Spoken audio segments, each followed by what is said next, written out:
I view this notion of a colorblind society similar to the idea of a peaceful society, which is to say it's an ideal, it's a North Star, and the point is not that we're ever going to get there, we're not going to touch it, but we have to know when we're going forward and when we're going backwards, and we're going backwards when we're doing woke kindergarten in San Francisco. It never fails, man. The left, who will tell you that each and every single white person on the planet is inherently racist, and if you're straight, you lose even more ground, and if on top of all that you're a Republican, then you're the most dangerous and despicable kind of racist that's even possible.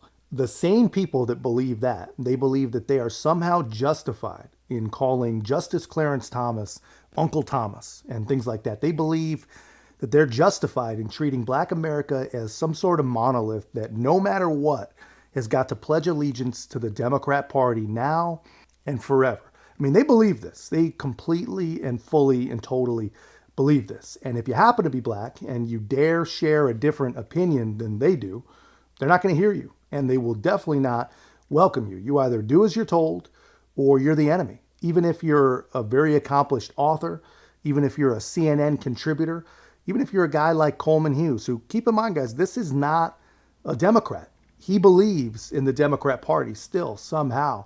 But in today's Democrat Party, especially if you're Black, if you don't fit perfectly, then you don't fit at all. The default right now in a lot of areas of policy is to use, Black and Hispanic identity as a proxy for disadvantage. And my argument is that you actually get a better picture of who needs help by looking at socioeconomics and income. That picks out people in a more accurate way.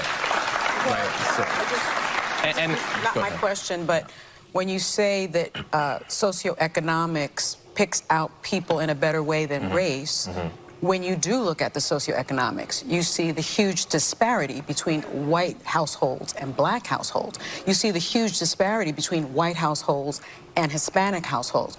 So your argument, and I've read your book twice because I wanted to give it a chance, your argument that race has no place in that equation is really fundamentally flawed, in my opinion. Well, there's two separate questions. One is whether each racial group is socioeconomically the same. That I agree with you. They're not. They're not, and the stats show that. Of course, I agree with that fully. The question is, how do you address that in the way that actually targets poverty the best? Great. And what Martin Luther King wrote in his book, Why We Can't Wait, is he called it, we need a Bill of Rights for the disadvantaged. And he said, yes, we should address racial inequality. Yes, we should address the legacy of slavery. But the way to do that is on the basis of class. And that will disproportionately target Blacks and Hispanics because they're disproportionately poor, but it will be doing so in a way that also helps the white poor, in a way that addresses poverty. Yeah, I mean, obviously a very, very clear Republican white supremacist, which again, not to make a joke, but that's exactly what they think you are when you speak logically, and even when you quote Martin Luther King Jr. to do it. But here's the thing, man, this is nothing new. Racist economists have been using these same arguments as Sonny Hostin for at least a generation now, right? They frame it as it's the white man that's holding everybody else down. But in order to show this, in order to prove it, which is what they think they're doing, they only focus on essentially the Black and the Latin populations. They ignore Indian Americans and they ignore Asian Americans because they have to. If they don't play the whole racial shell game with your emotions, everything about their argument falls apart.